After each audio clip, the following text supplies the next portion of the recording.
Here's the first award. The Design Mind Award recognizes a visionary individual who has driven a significant shift in design thinking or practice through her or his writing, research, and scholarship. The recipient of the 2008 Design Mind Award is Michael Beirut.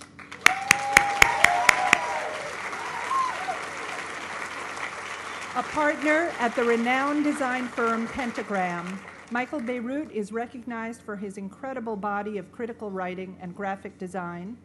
In addition to his teaching and acclaimed books, Beirut has sparked a national dialogue through his role as the co-founder of DesignObserver.com, a widely read and hugely influential blog on design and culture. Take a look.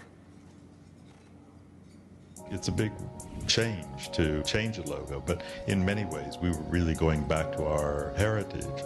The genius was to cut it up into 64 different quadrants that became the DNA of Saks Fifth Avenue. What I always liked about working with Michael and continue to this day is that there's always a reason for everything that he does graphically. I think we call him graphic designer Michael Beirut, but every time we say that, it seems so partial and insufficient for what he is. I think he's got a place in design history for sure. He's done some brilliant work and carried on the traditions of Massimo Vignelli, but with his own style. I took him on because he was good, and I saw great potential on him. It was very different from any other designer we had in the office. Mainly because he was reading, and so those books, they really form his mind, and that is one of the reasons why he's so much better than so many other designers. I mean, I've really enjoyed doing the design work, but just as much I've enjoyed trying to figure out a way to make what I do, and not just what I do, but what designers do in general, seem more consequential to the general public. I'm supposed to be a writer, and I think he writes more than I do. So I don't know, it seems unfair that Michael gets to write as well as design. And he deserves his position in our profession. He deserves all the fame that he got. And all of that makes me very, very, very happy because I knew that was going to come.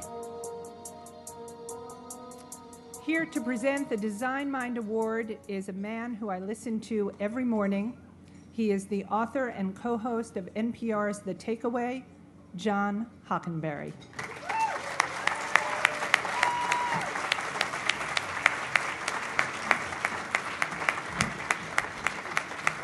Good evening. Thank you very much. Couple of things. Dennis Hopper, that's easy. Harley. Jeremy Irons, Triumph, of course. Lawrence Fishburne, Kawasaki. But what I want to know is Thomas Krenz on a Bugatti or a Vincent? Think about it. BMW. All right, there we go. That's sad. I'm disappointed by that in some way. Anyway, I am the comic relief for Michael Beirut. That's terrifying. I love Massimo, who says, he's so much better than so many. You need to talk to him about that, Michael. Michael came to my house a long time ago for a dinner party. And as a dinner present, because Michael is a very sophisticated, kind of raconteur, cultured, just brilliant, fabulous friend who has way more culture and sophistication than anyone from Cleveland really has a right to, if you ask me. It is a swing state, so we have to be careful. And he brought us a little dinner gift, a copy of Capital by Karl Marx. And as we know, Michael's design work is iconic, it's succinct. He writes prodigiously, as Kurt Anderson said in the video, but yet there are no wasted words. And while many might have said, many sort of long-winded, silly people might have said, I predict in a few years the fall of capitalism as we know it, Michael really just did it with handing me that book 7 years ago. That's how ahead of the curve Michael is. A lot of people love Design Observer and live by Design Observer, but few people know that the inspiration for Design Observer, or one of the inspirations for Design Observer, was the impassioned graffiti on the restrooms at Pentagram. Yes, in fact, the typography of a Design Observer is from those impassioned graffiti. And the color scheme is actually, if you go to the restrooms at Pentagram, you will see the color scheme of Design Observer. The work of Michael Beirut is authentic, it is brilliant, it is sophisticated, and it takes as its sort of methodology a synthesis of all intellectual pursuits with the idea that design is so important that everyone should do it. Please share with me the pride in bestowing this award on my friend and your colleague, Michael Beirut.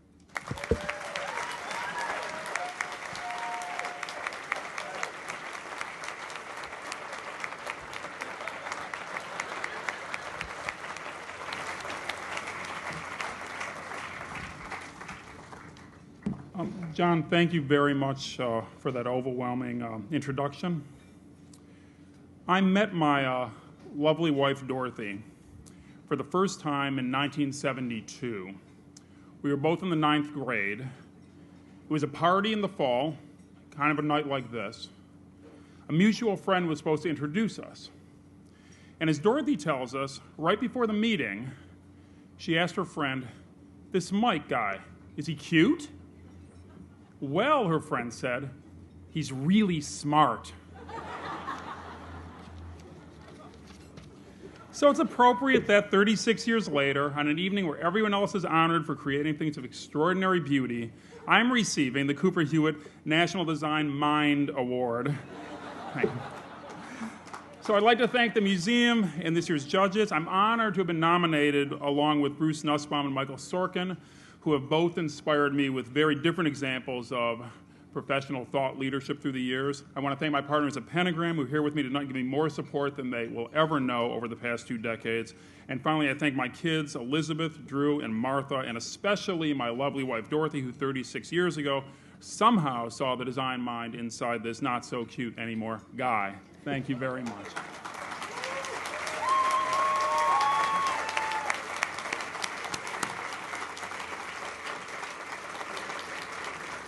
Thank you, John, and congratulations to Michael. Here's an award category I can really relate to. The National Design Award for Corporate Achievement recognizes a company that places design at the center of its business strategy. When they're not busy taking over the world, they're receiving awards. The award goes to Google, Inc.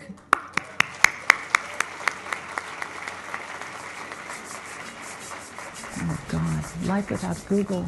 I frankly don't know how I did my job before Google, but it was a whole lot harder, however it was.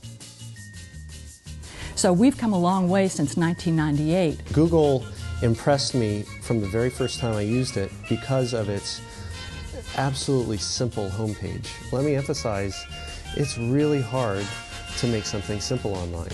And I get the question a lot of how did Google decide to pursue this minimalist path? And when I went and asked Sergey this question because I wanted to be able to answer it, Sergey looked at me as if I were a little crazy and said, "We didn't have a webmaster and I don't do HTML." In a web world that is full of bells and whistles and links and you know, banner ads screaming at you, it was like an oasis of calm. No other company at Google's size can boast having such a constancy in the simplicity of the design of their homepage. That alone shows the commitment to design that exists within Google's walls. I've been out to the Googleplex. It's a really interesting place. It feels like it's full of energy. It feels creative. You could just imagine people who once were geeky little children and now are geeky adults just palling around doing things together that can lead to the next great, breakthrough. Throughout all their products and services, there's a real commitment to designing for my needs, the user's needs. And that online is what good design is. Here to present the award is architect William McDonough, author of Cradle to Cradle and recipient of the 2004 National Design Award for Environment.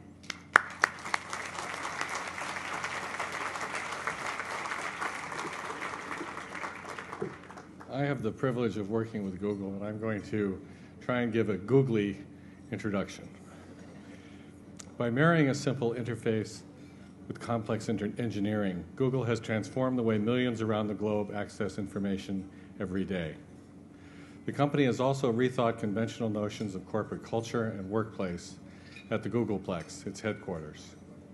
Google Inc. provides us with the tools to navigate the world while discovering new ones and allows us all to be designers. Marissa Meyer, Vice President, Search Products and User Interface at Google, will accept the award. Congratulations.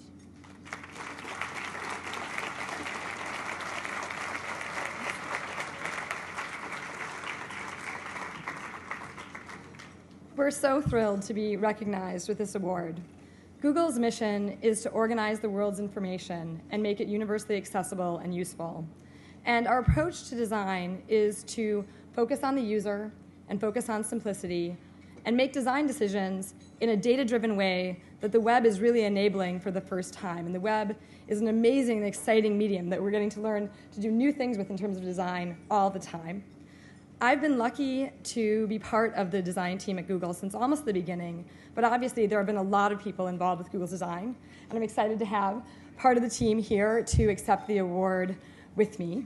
And we're all very thrilled to be part of tonight's proceedings and be honored and be part of all of this with so many great designers. And I want to thank the Cooper Hewitt and the Smithsonian and the National Design Awards for recognizing us with this. Thanks.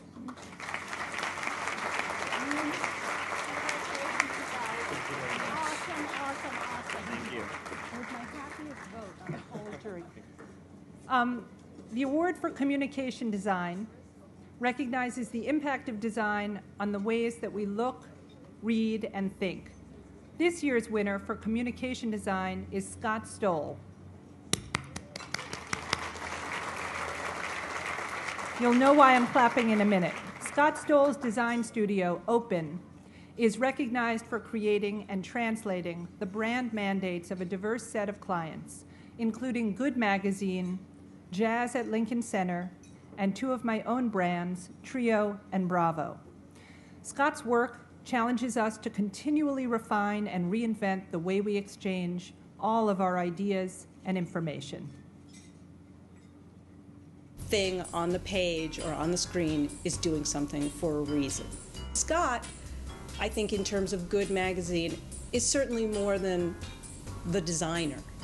He's actually the one commissioning a lot of the writers in many cases and being intimately involved in the process the whole way through. So the final sort of graphic solution that ends up on the cover will have developed very organically, I think. The pieces that he did for Jazz at Lincoln Center, each piece for each musician takes on the tone of that musician's work in a visual sense that's beautiful and lyrical, and they move like jazz. And then you take something like Bravo, a TV channel, which is a cacophony of images. He just came in with an idea, and he said, oh, just put it in a talk bubble. You know, Bravo's like one of the only networks that's actually a word that people say, like ESPN or MTV, those aren't actual words. He tied it all together and said that, you know, shows on Bravo are things that people talk about. In good design, everything, every detail is thought about in some way or another. If something's not there for a reason, take it away. And I think that Open and Scott hold true to that theory. I mean, I think bad design is the same as bad anything. It's when it's clear that nobody cared.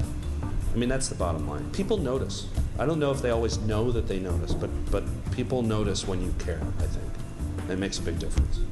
He has an incredibly intense work ethic. He works very, very hard. The thoughts are like firing all over the place. I mean, he's got a huge reference bank of ideas, I think, that he's drawing from the whole time. People respond to Scott's work because it works.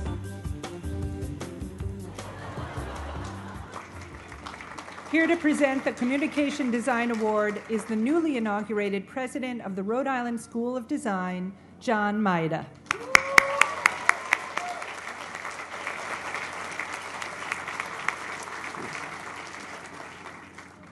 Scott's very cool. I'm so happy to introduce this year's winner of the Communication Design Awards for 3 reasons. First, Scott Stoll is a smart, versatile, and adventurous designer with an open mind and a real sense of humor. Second, he's a 1990 graduate of RISD's graphic design program, which means he's a living example that the college I now have the privilege to lead is really as amazing as I think it is. Scott, you're up. And third, I remembered how thrilled I was to receive this same honor from the Cooper Hewitt in 2001. Scott's openness, his curiosity, his respect for ideas, and his genuine interest and engagement in the world is key to his success. In fact, he had the prescience to name his New York studio Open, which captures his approach in a single elegant word. Through collaboration, Open is able to accomplish as much as the big guys do, creating identities and network redesigns for Bravo, Trio, Nick at Night, and the new Planet Green show on Discovery, designing Good Magazine and covers for The Nation. Scott's ability to design across the web, print, and motion graphics signal his leadership in this modern era. Like the good RISD grad that he is, Scott knows how to keep things fresh because he knows how to think and ask the right questions. Or, as Graphics International observed once, above all, Open aspires to create work that answers questions that their clients don't even know how to ask. Scott, congratulations.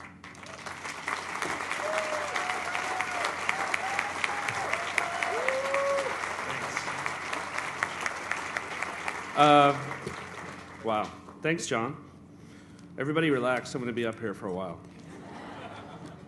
I'm really proud to be here tonight with everybody, and I'm very proud of this.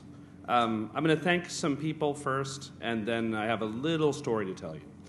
So first, I want to thank the jury and everybody here at the Cooper Hewitt, not just for this, but for the whole National Design Awards program, which is really amazing.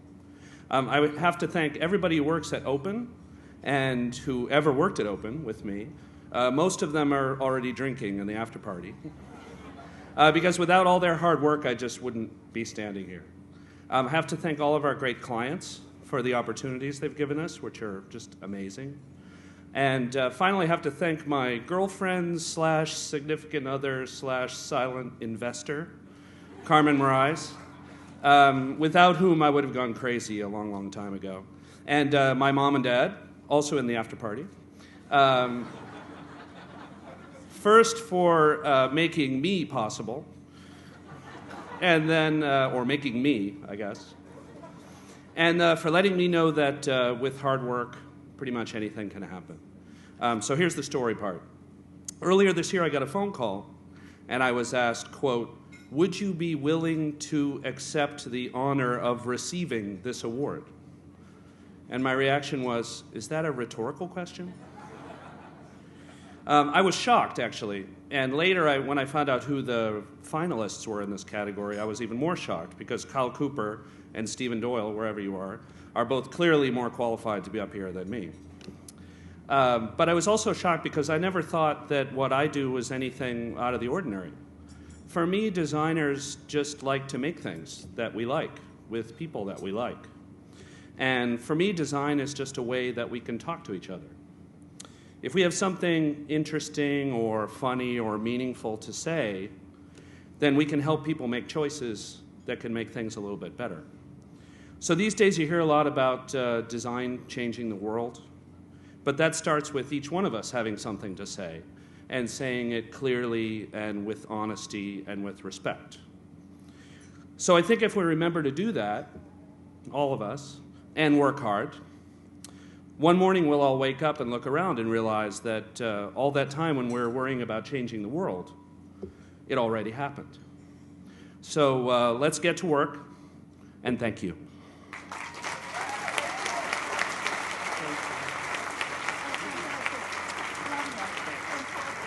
Love it.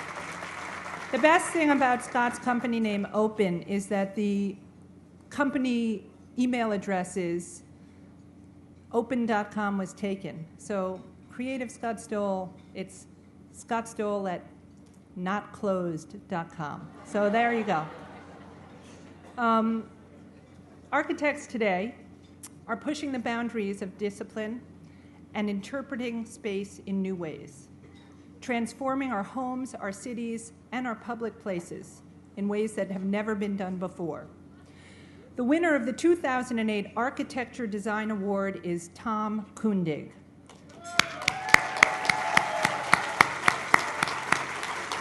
A partner in the Seattle-based firm Olson Sundberg Kundig Allen Architects, Kundig seamlessly integrates architecture and landscapes. He's noted for his unique use of materials and kinetic architectural features for projects ranging from small cabins in the American West to soaring high-rises throughout North America.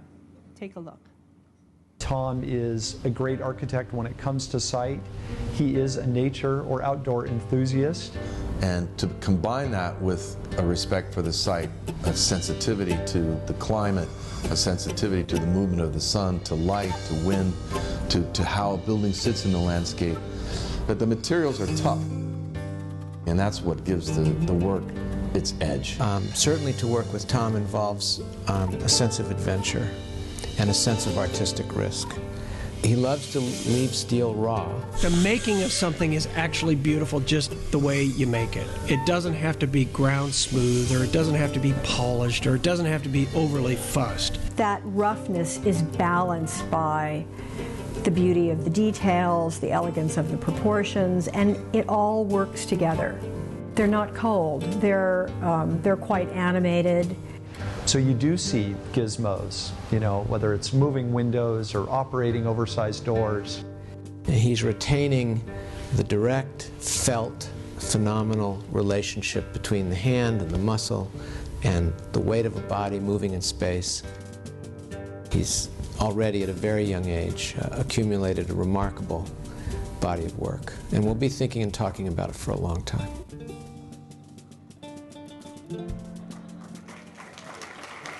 Here to present the Architecture Design Award is Rick Joy, winner of the National Design Award for Architecture in 2004. Thank you. You're welcome. Hello. Well, this is an enormous pleasure for me to come back to the Kupi Hewitt and present this award to my good friend Tom Kundig. But I think I've spent so much time recently watching the candidates try for the presidency that it's just ingrained in me. I can't get it out of my system. But I have to say that Tom Kundig in the 80s did postmodernism. And you should know that. But he's a good friend of mine. While Tom's architectural works attain a very high degree of ingenuity and attention to detail, as you just saw, and he's noted for this unique attention to materials and these kinetic devices that he calls gizmos. And he readdresses structural elements that often go overlooked, animating doors and windows and stairs that result in spaces that are both playful, sometimes even childlikely detailed, and poetic. But it's with enormous respect and admiration for my friend Tom that I offer you this award, National Design Award.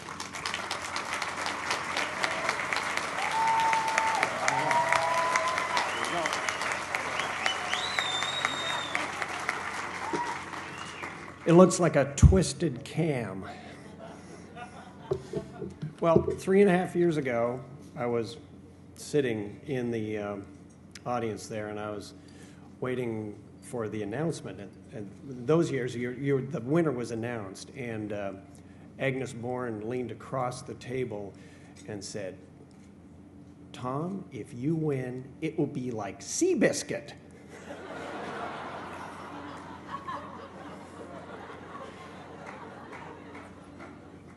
Architecture is really a business of a whole bunch of people, from clients to contractors to craftsmen. It is not a single person. I would not be up here, and I could talk for days, frankly, talking about all the people that have helped me get here. But I want to make particular note that those special people, very important to why I'm up here, are my partners, Jim Olson, Alan Maskin, Kirsten Murray, and they're sitting right back here. And in particular, there are two people I want to mention that have meant everything for these last 20 years. Harold Blaze, sculptor, artist, civil disobedient, 80 years old, still making sculptures somewhere outside of Spokane, Washington. And Jeannie, my wife, as we all know in this room, who's your spouse, your partner, your friend. This is a tough business. Through the very thick and the very thin, it's great to be hooked up with somebody that's there for those 20 years. Thank you very much.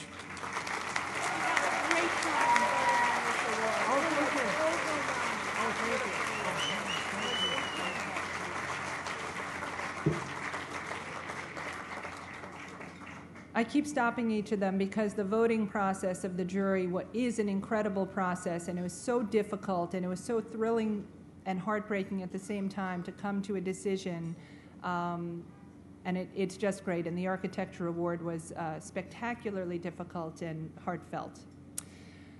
The landscape design category recognizes excellence in urban planning and the design of parks and gardens. Olin is our winner.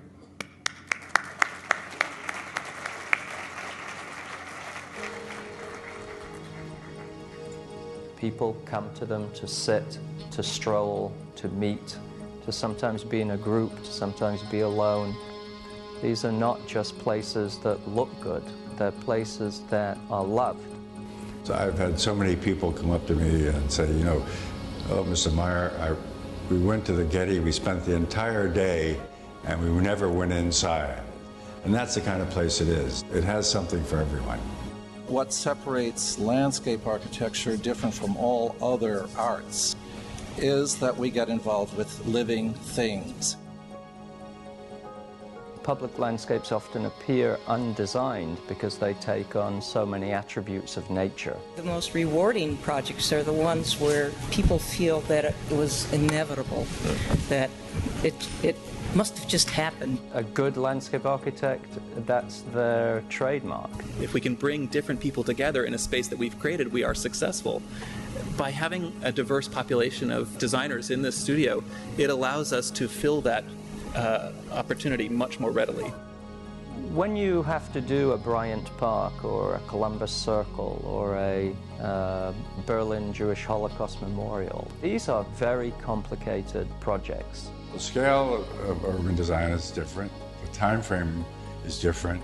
The politics are different. There are many things that are very different. What's impressive about the Olin Partnership is they deal with all of the complexity of some of these most contentious projects and produce something extraordinarily simple and beautiful at the end of it. The good thing about the Olin Partnership is that they look at the project and they see, you know, what is it that they can bring to it that enhances it, that enriches it, that makes it a clearer statement because of the relationship between that which is man-made and that which is natural.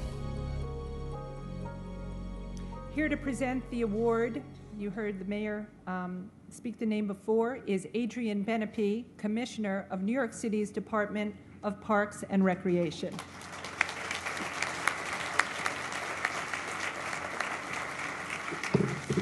Thank you, Lauren. You heard from the mayor a little bit earlier, and it's been a real pleasure being the Parks Commissioner at a time when having a mayor who really cares about not just parks, but great design and great culture and arts. And I think it's been many, many years since we've been able to say that, and it's been a terrific run. I'm here to present this year's award for landscape architecture to the design firm Olin Partnership, which is a real great personal pleasure. This is a firm which has been an early proponent of sustainability and green design long before they became buzzwords. And their work includes some of the most celebrated civic spaces, urban districts, and educational and cultural institutions in the U.S. and abroad. Now, this city has been a beneficiary of some of Olin's most significant transformations. When you think about Bryant Park, when you think about Battery Park City, and particularly when you think about Columbus Circle, which is their most recent project. And by the way, if you want to know stress, think about being a bureaucrat in my position, building a park on top of one of the busiest subway stations in the world in one of the busiest major traffic intersections in the world. That was Columbus Circle, and have it come out right. With, by the way, a mayor and a first deputy mayor, Patty Harris, who every day call you and say, how's it going? I think it's not going so well. So it did end up going well. It was an enormously difficult project, but with their commitment to design excellence, and by the way, they used to come out and draw. Have you ever seen an architect actually draw? They came out and drew They have created timeless places that enhance life. They promote social interaction among all the people who need parks because they don't have backyards. So I'm just delighted to present the Olin Partnership with this award. Come on up, guys.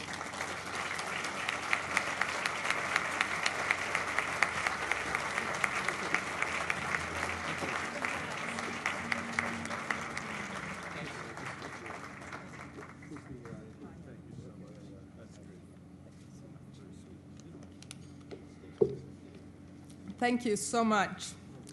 My partners with me tonight, Dennis McGlade, Bob Bedell, Susan Weiler, and David Rubin, have coalesced to build a vision of landscape architecture that is firmly established by Laurie Olin during the early years of the studio. It is a vision that demonstrates artistry and embraces the civic realm. It celebrates the human spirit, and it believes in social and environmental responsibility. This award tonight acknowledges that vision, and as a firm award, it comes at a pivotal moment in our studio as each partner has emerged with substantial bodies of work throughout the world. As we move to the future, we're opening our arms to a wave of new young partners who will continue with the same passion. While a big thank you is due to many people tonight, the partners of Olin would especially like to thank Laurie for making this evening possible. Thank you. I'll only say a couple of things. Cindy, that's very nice. I really want to thank the Smithsonian and the Cooper Hewitt, but especially the jury, for giving the award to a group practice and not to some single individual in this case. It's unusual, but also for them giving it to work like ours, which is about people and about place and not about fashion or style, something we believe in deeply. So thanks to all of my wonderful partners, all the wonderful employees we have, all the great staff, the kids, the students that have come to us. If I were to play a tune right now, it would be a chorus of Louis Armstrong's It's a Wonderful Life. Thank you. Congratulations. It was a pleasure to vote for you. It was amazing. Okay, product designers create the hardware and software of our lives, often with the least attention paid, since the better it functions, the less we notice it. Antenna Design is the recipient of the 2008 award. Led by Siggy Moslinger and Masamichi Udagawa, Antenna's work combines technological complexity with a sense of real humanity.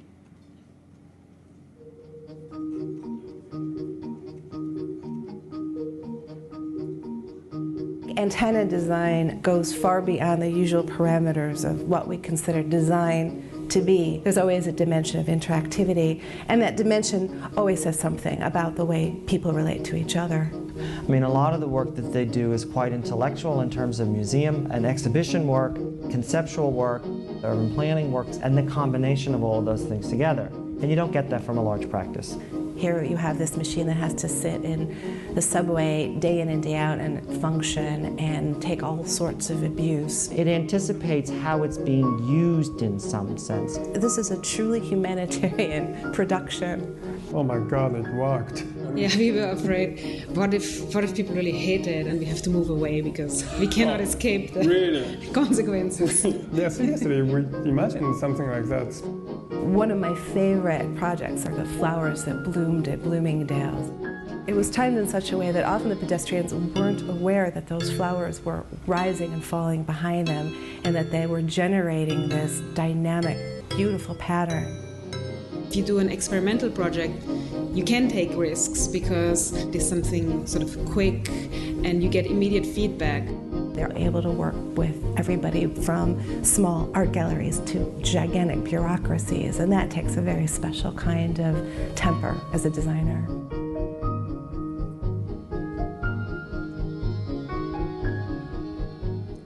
Here to present the Product Design Award is Lex Fennick, CEO of Bloomberg LP.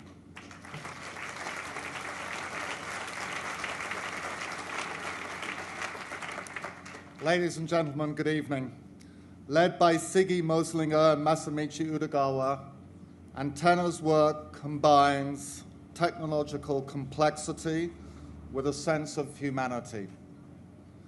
When in 2002 at Bloomberg we decided to try and design the most beautiful computer terminal in the world, we interviewed an enormous number of people. Siggy and Masamichi's flowers at Bloomingdale's entranced me personally, and we asked them to come in.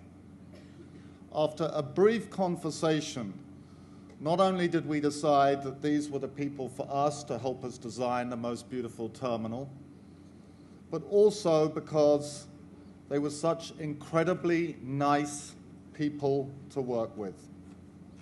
It was a one-off project. We had many other future projects, and I sense that in the video, when it talks about difficult to work with bureaucracies, that might have been referring to us. Certainly not me, but maybe us. Every single design project that Bloomberg has asked for ever since has gone to Siggy and Masamichi. It has been an honor for me personally and for Bloomberg, and a pleasure to work with two incredible designers who are also two of the very nicest people I know.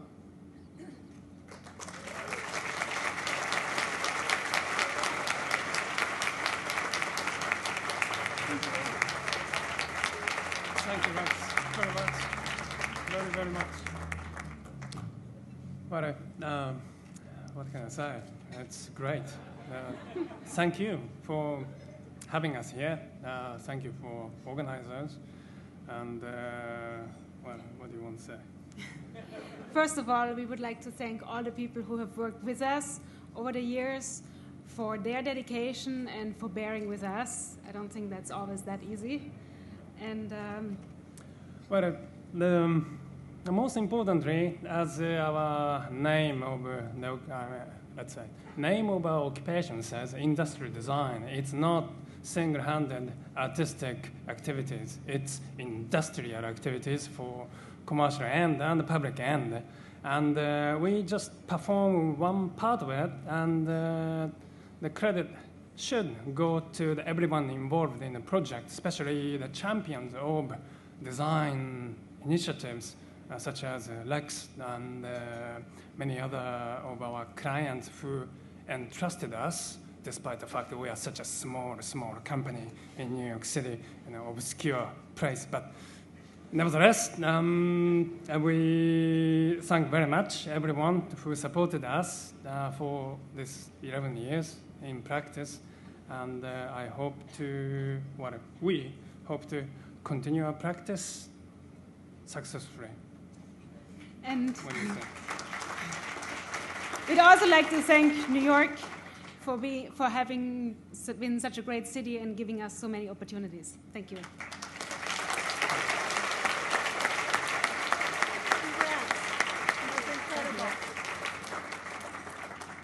Congratulations. We now come to the award for interior design. His name has already been spoken more times tonight than anyone else's. The Rockwell Group is the 2008 recipient. Founded by David Rockwell, Rockwell Group is an architecture and design firm that approaches each environment as a total immersive experience. Deeply inspired by theater, Rockwell's work includes a range of hotels, restaurants, and groundbreaking set designs. This now praised David Rockwell, but which David Rockwell would we be working on here? Are we talking about the architect, or the designer, or the theatrical designer? Are we talking about the magician? Are we talking about the ideas man? Are we talking about the 21st century Renaissance? Because David is of and all of those things. David is best at articulating a grand vision and bringing that vision to life. So whether it is through textiles, whether it's through light, whether it's through the architecture, he actually weaves the thread through the entire design. It allows the space to communicate, to be emotive, to actually express itself. It looks beautiful, it looks interesting, and looks wow. So this is very important. My food and also design in restaurants. If you look at any of the things that he does, you see that they dance. If you look at any of the spaces that he creates, you understand that they are a priori theatrical. If you're in a public space with all of this movement, if you can find a way to elevate yourself above it and observe that, then you're part of the theater and drama of sort of city life. He has a lot of passions. Maybe like me. In other words, this guy is beyond categorizing and explanation, but thank God he is. Here to present the Interior Design Award is television producer Norman Lear.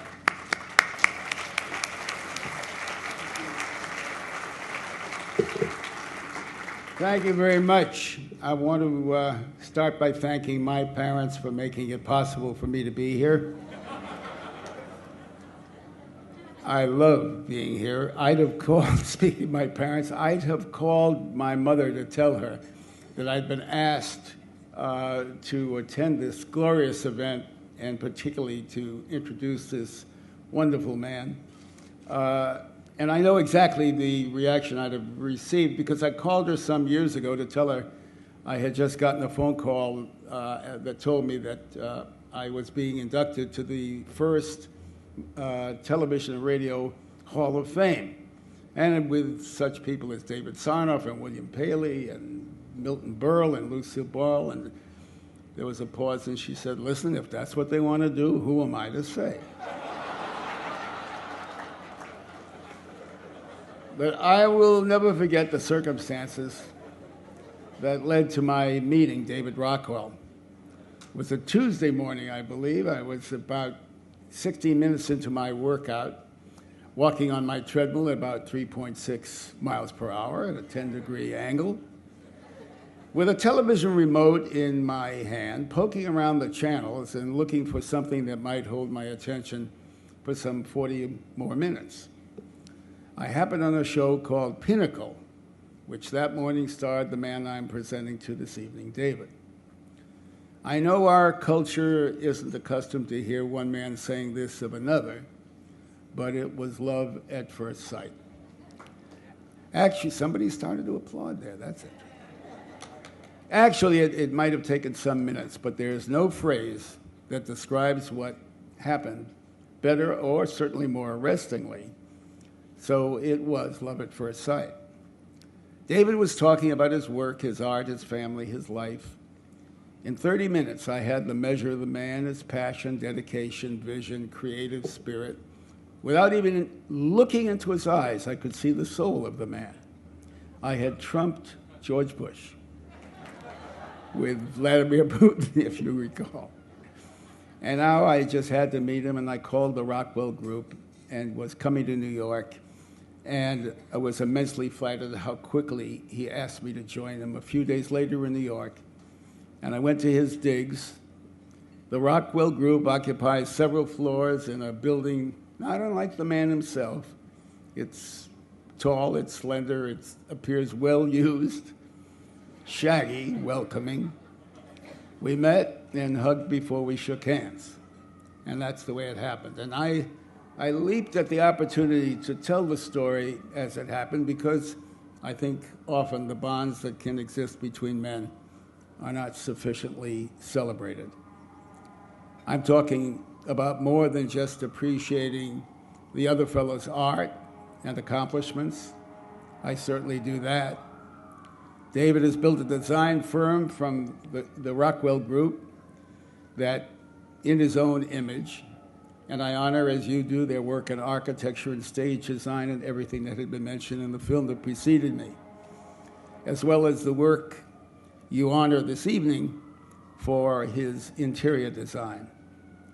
I honor, too, the spontaneous creative impulse in David that can take his art in a new direction at the drop of an appealing idea.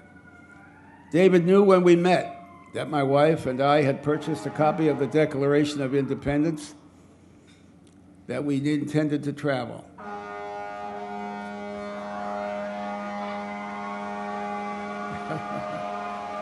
That is something. We won't forget this moment, David. In an instant, having heard that, he offered to design the exhibit. And when it opened, the exhibit filled the Capitol Rotunda in Salt Lake City for the Winter Olympics in 2000 and provided a patriotic environment that immersed the crowds in the majesty of the words and concepts of freedom and liberty and equal justice as expressed by the Founding Fathers, providing a total immersive experience in all design presented by the Rockwell Group as a hallmark of David's unique talent, creating a unique, engaging narrative for each of its spaces and designs. The attention to detail, context, and material is extraordinary, and that is why you are honoring him tonight with the Cooper Hewitt Award for Interior Design. I congratulate Cooper Hewitt on his choice of David Rockwell, as well as the choice of the award itself for interior design. The caring, life-affirming interior design of the man himself matches his work. Here is David Rockwell.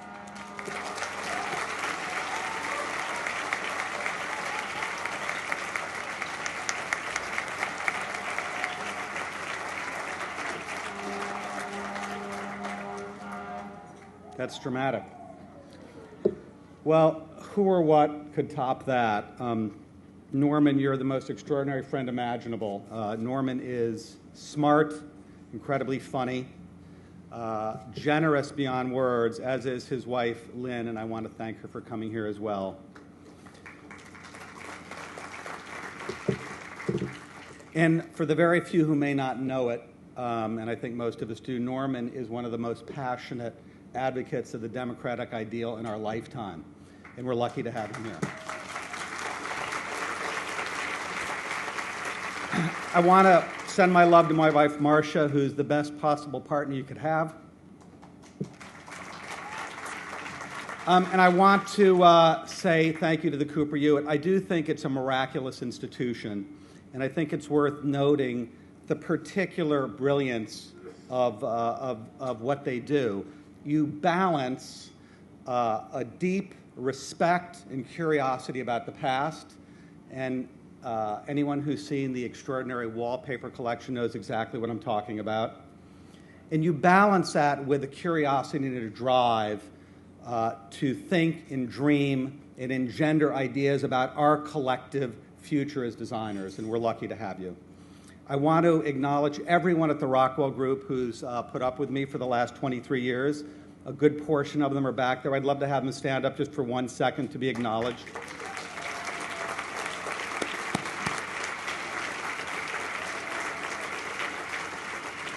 Thank you for your patience. Thank you for your genius. And most of all, thank you for challenging me every day. We all know that the creative challenge is the real thrill of collaboration. And the kind of messy vitality of it. So here's looking forward to many years of collaborating together. And finally, I just want to say that my love of the Cooper Hewitt goes back a long, long way. I think back, as Adrian Beneby talked about Central Park. I spent my teenage years in Guadalajara, Mexico, and dreamed of coming to New York to live and work. And when I did, I was immediately bonded with Central Park as kind of my extended living room, as anyone who came to New York did. And why wouldn't I? I spoke Spanish. Soccer was my first sport. I wore shiny shorts like they did in Mexico, and I could get in a soccer game. So it was the place I would go to hang out. And in fall of 1980, I stumbled into the Cooper Hewitt for the first time. And thank God I got the great, great good fortune of seeing the Central Park exhibit. And gazing at those Olmsted and Vox drawings was so powerful. And I was moved and felt the power of their imagination, and I was inspired.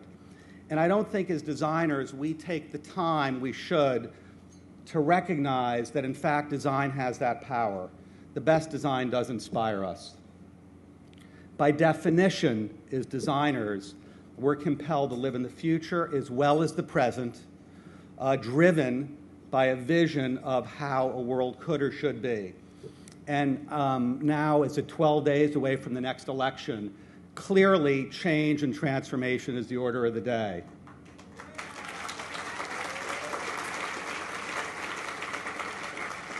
I feel so blessed to do work that I love, and doubly blessed to do it with this group, this creative group that is so passionate about change. This community, communities are defined by many things. It's important to remember our community is done by change and the transformative power of creativity. Thank you very much.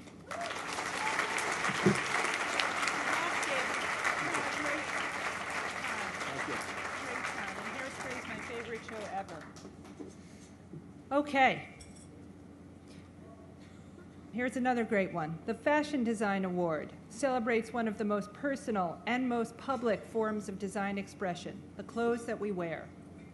The award recognizes work in clothing, accessory, or footwear design. The award goes to a man I wish I was wearing right now, Ralph Rucci. Ralph Rucci's women's wear label, Chateau Ralph Rucci, is known for its impeccable craftsmanship. An ambassador for American fashion, he is one of only 2 Americans in history to be on the official haute couture calendar in Paris.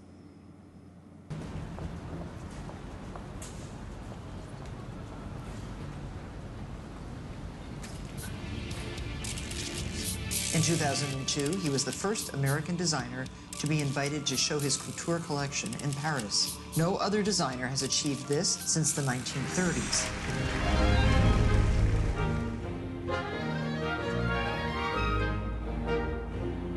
When you think about the amount of hours and the workmanship that goes into those clothes, you don't see anything like it in the city. So they are such special clothes for very lucky women. Always a search for something new, but it's still interpreted in a very wearable way. I don't put clothes like this.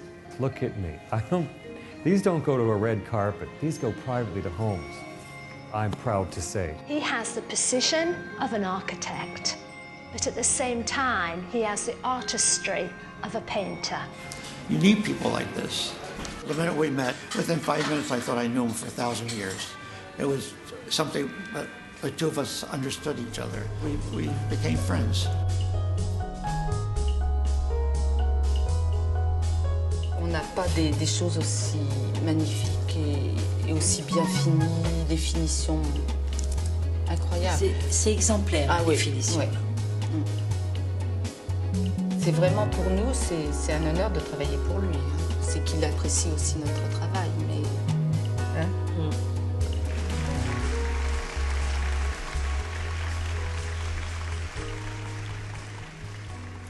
Here to present the Fashion Design Award is fashion journalist Kathy Horn.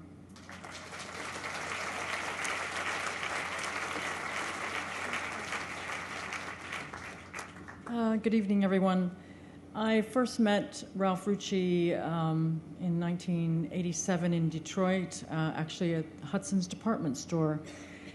He came out to do a trunk show, and shortly after he left, I wrote a story called something about the other Ralph, because at that time fashion was very much, we all knew Ralph Lauren. And here was this man working very much in anonymity, would go through difficult times in the early 90s.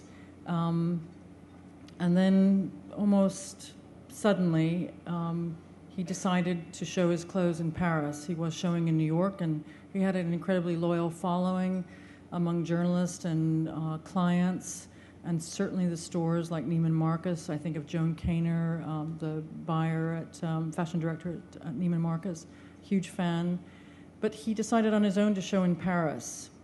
And he did something really remarkable, which is that you go to Paris to be part of the couture, which is historical and meaningful and emotional, but you also, you go to get something from, the city of light and the humanistic city of Paris, and I think that Ralph did that in his clothes. He gave something and he took something away. And I think that it's one of the things that I think, well first of all, I want to suggest this probably at the risk of saying too much, which is that I wish everybody could go to Ralph's workroom, and maybe he could open it up and you could all go, because it is really like seeing a great workroom in New York and how clothes are made. It's quite an education. But I think the thing to know about Ralph, in the context of all that we see about celebrity dressing and branding and blah, blah, blah, blah, blah, is that he's the individual guy. He doesn't have a backer. He's not about a big name, a big brand, and certainly not about a big handbag. And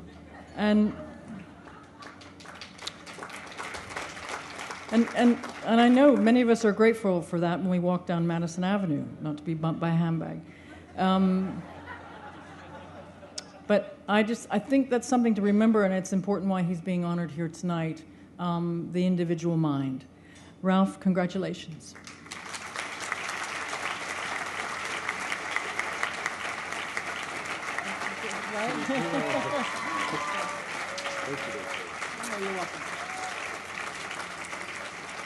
Thank you. Thank you. First I have to say, first of all, I'm so honored to be here at the Cooper Hewitt Awards. This is such an extraordinary experience, and I'll explain why at the very end. The first thing I'd like to say is it's important to recognize those that are presenting the awards to us tonight.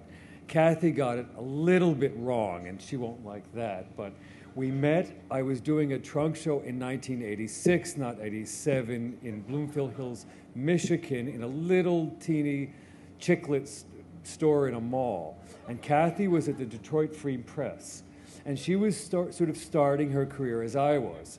So we were both ingenues and sort of seeing each other.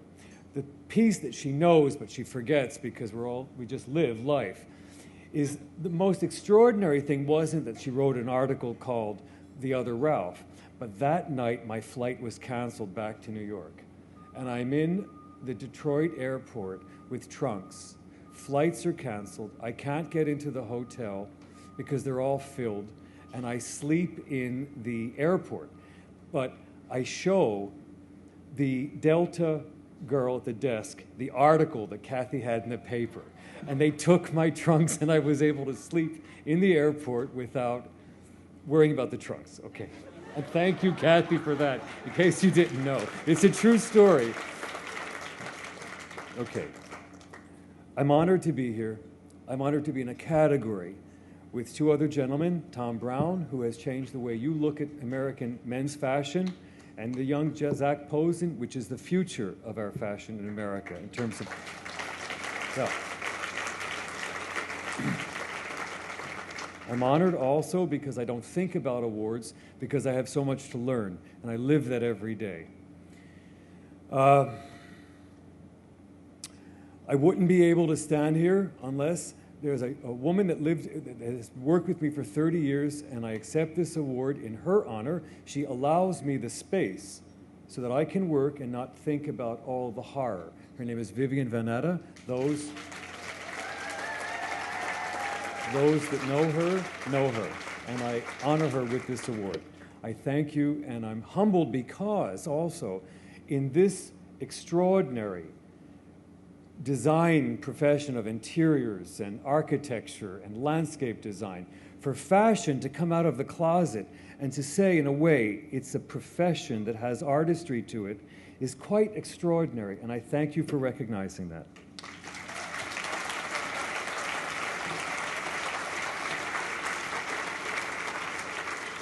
Thank you again to Kathy, and congratulations again to Ralph. So now we come to the Lifetime Achievement Award, given to a distinguished individual who has made lasting contributions to design practice. Our 2008 jury, the most thrilling award we deliberated on and ultimately bestowed, honors Charles Harrison.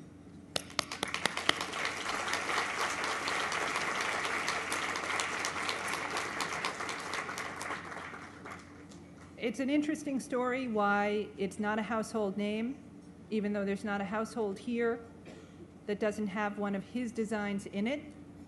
Charles Harrison was one of the first African Americans to enter the design field. He began working for Sears in 1961 and eventually became the company's chief designer. During his distinguished 30-year career, Harrison created an astonishing number of innovative products with extraordinary breadth, many of which continue to influence and improve the way we live today. As I said, it was an incredible honor for the jury to be able to bestow this award. Take a look. You'll recognize quite a bit. I had to find a way to survive, and that's really what it was for me. It was survival. It was survival in an environment that I wanted to be in. I wanted to design. I loved design. I had made it my life, and it was my passion, and it's what I wanted to do. I mean, anything you can identify in a suburban house over the last 30 years, he's done some form of it, literally. Furniture, hair dryers, lawn care products, lawn mowers, coffee makers, truck grills, children's toys, butter dishes, televisions, translucent measuring cups, sewing machines. Sewing machines. He was the Michael Jordan of sewing machines.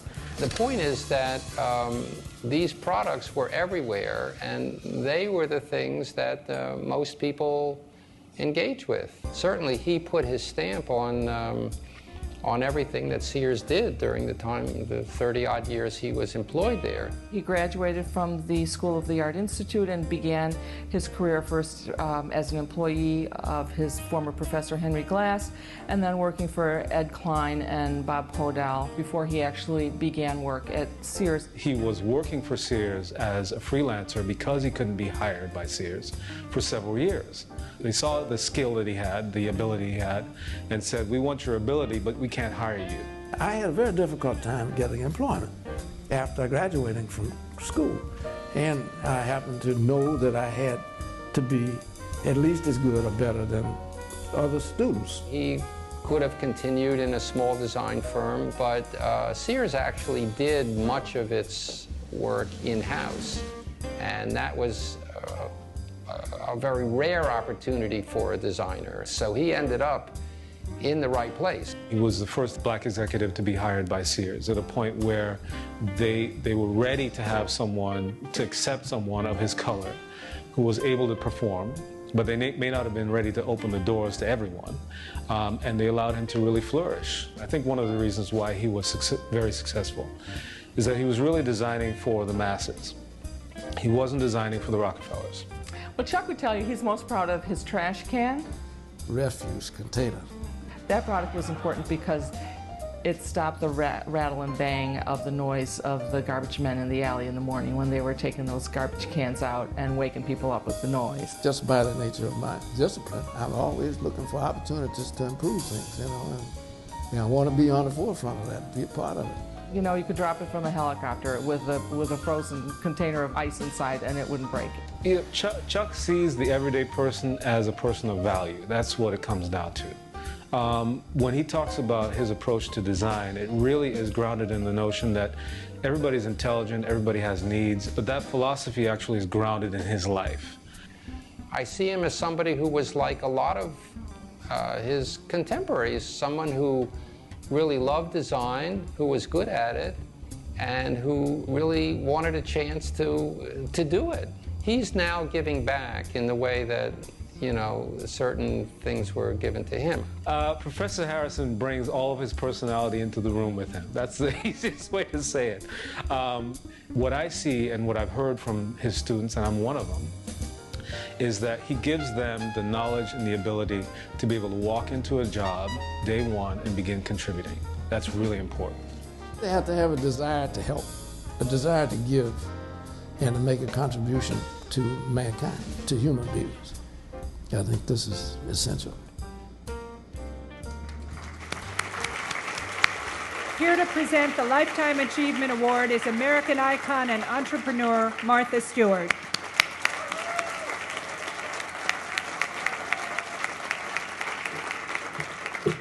Well, it's with great pleasure that I stand here tonight because Charles Harrison doesn't know it, but in 1965, my favorite store was Sears. We had a little tiny house in Middlefield, Massachusetts, where I learned how to do everything from plumbing to electricity to carpentry to gardening. And Sears was our nearest store. I owned that garbage pail.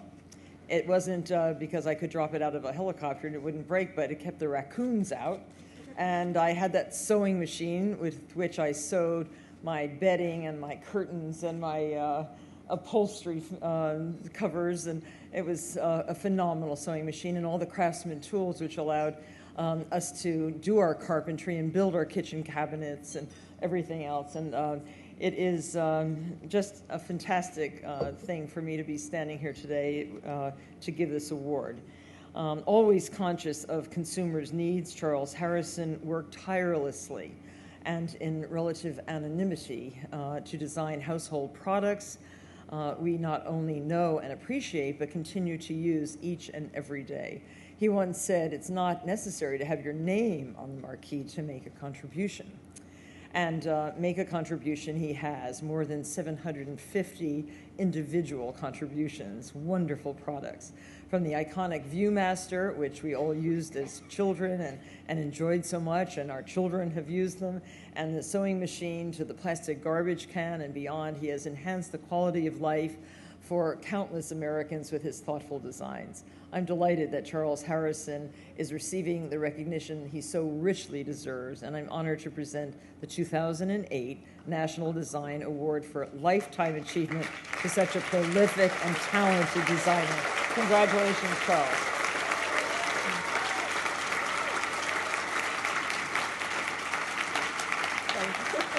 It's great to be. Thank you.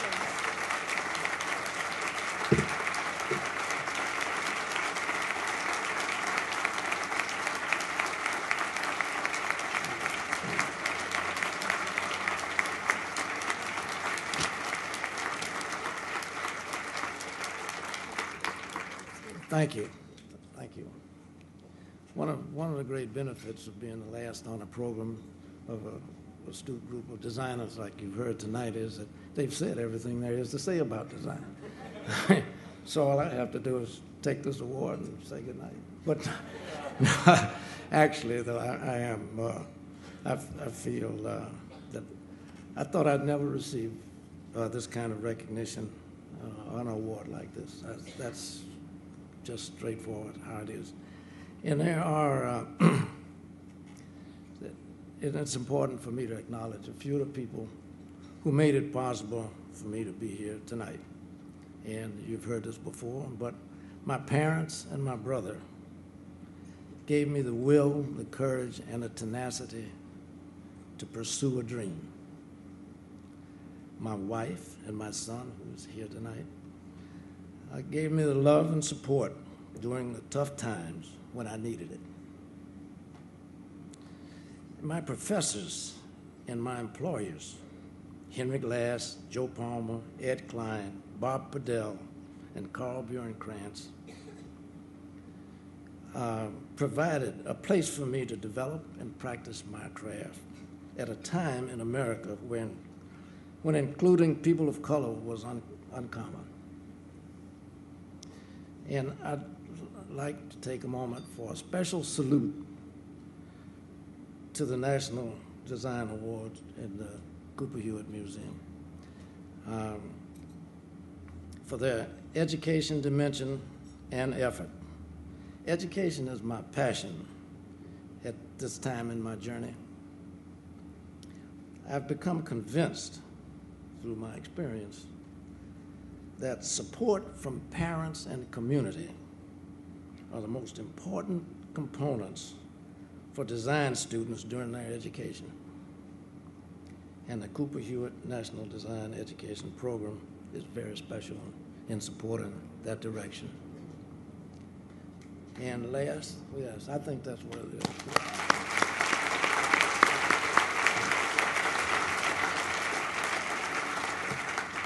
And finally, with your permission, I want to share this award with the large number of designers making significant contributions to mankind. And they work in design firms and in corporations, and their names are rarely known. Thank you. I'll share this.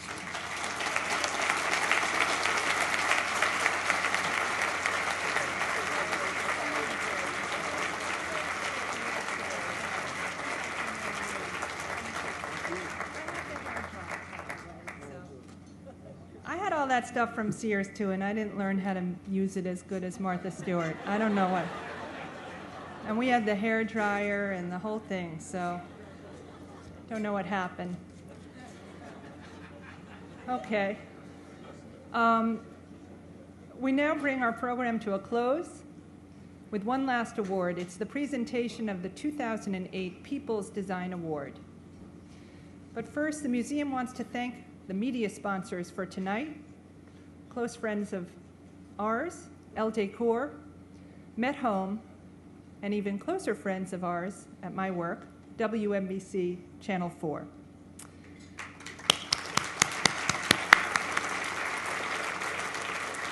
Cooper Hewitt launched the People's Design Award in 2006, just a couple of years ago, to give the public a voice on what they feel is good design. In its third year, the site today has received more than 250 nominations and nearly 8,000 votes for objects ranging from light bulbs to modular homes. For the first 2 years, the public selected not only great designs, but ones with a much larger social mission. In 2006, we presented the award to Marianne Casado for the Katrina Cottage, a more attractive alternative to the FEMA trailer. And in 2007 to Tom's Shoes, a company that gives away a pair of shoes to a child in need for every pair sold. Tonight, I'm delighted, really delighted, to introduce Padma Lakshmi, host of Bravo's Top Chef and a friend, there she is, who's joining us tonight to present the 2008 People's Design Award. Padma?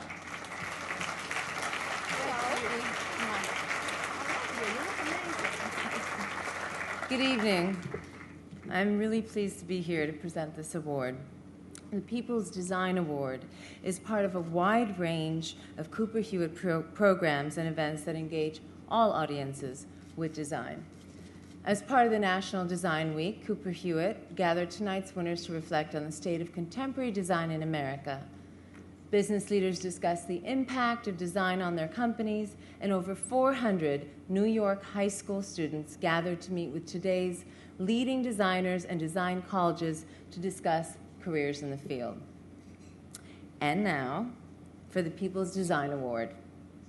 The 2008 People's Design Award goes to the Zone Hearing Aid.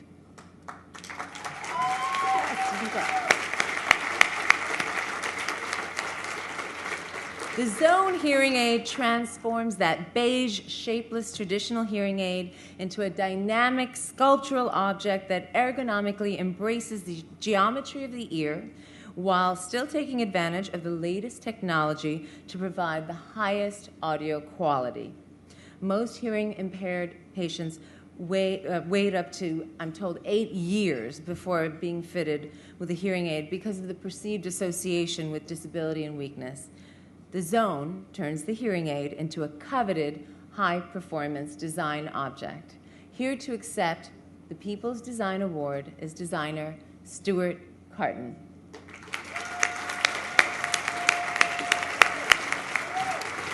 Here you are. Thank you very much. And congratulations. Nice to meet you too. Thank you. I am honored to be here tonight. There are 35 million people in North America who suffer from hearing loss, but less than 1/4 of them actually use hearing aids. I was shocked when our design research revealed as Padma mentioned, that people will be in denial for up to 8 years before they'll actually go seek treatment. And it's usually a friend or a spouse dragging them in at that point. Why? The traditional big beige organic shaped hearing aids made people feel old and weak. That is what we heard from hearing aid users and from audiologists around the country. In designing the zone, I sought to move the perception of the hearing aid from a medical appliance to something that helped overcome the stigma of what it meant to have hearing loss.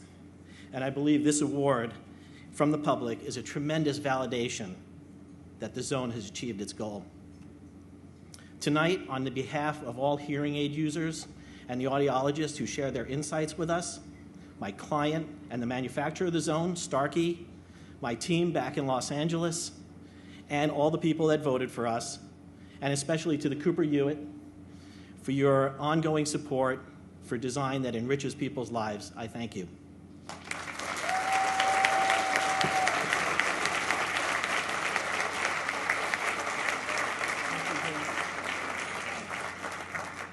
Okie doke.